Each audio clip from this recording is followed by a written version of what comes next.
She started early with a little suitcase. My Nana will spout my childhood adventures to anyone who will listen. Oh, little Madeline, she'll preface with. After hearing it 1,000 times in embarrassment, I throw my hands over my eyes just to hide my enjoyment. My mother was young, so I grew up in my grandparents' house. Nana is a talker. She'll talk your ear off, but in reality, she's a writer.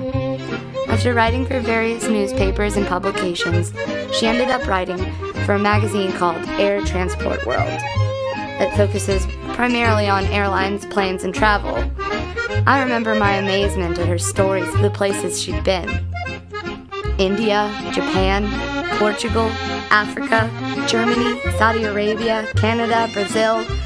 She'd come back with bags and bags of clothes and dolls and toys, everything from hair products with foreign labels to woven blankets. She'd tell me about the warm, sunny beaches she saw while I waited at home staring out the window at our wintry snow.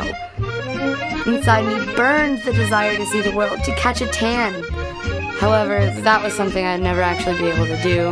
As it turned out, lacking the dark complexion she had, my freckles and red hair would never work well in the tropical sun. But she'd take me on trips more suitable and nonetheless exciting.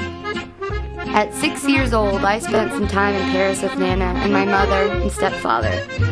My young memories focus on the overalls I was wearing while I threw up a street vendor's pizza all over the sidewalk. I remember riding on my stepdad's shoulders while walking through the gardens at Versailles.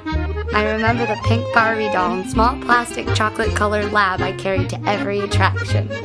I remember sticking my tiny finger into the noses of skulls long forgotten in the underground catacombs of Paris. I have no memory of climbing the Eiffel Tower, since I was carried all the way to the top.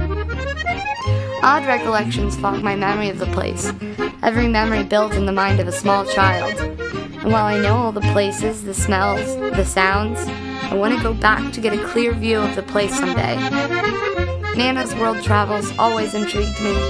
I knew from a very young age I would see the places she saw. She took me to London, Paris, Idaho, Colorado, New Orleans, New York, but I swore I'd walk in the Brazilian sun. I would hike the mountains of Germany. I would ride on the back of an elephant in India. I would revel in the beauty of Paris. Again. She'll be writing for a London-based magazine later this month, for which I get to be the official photographer.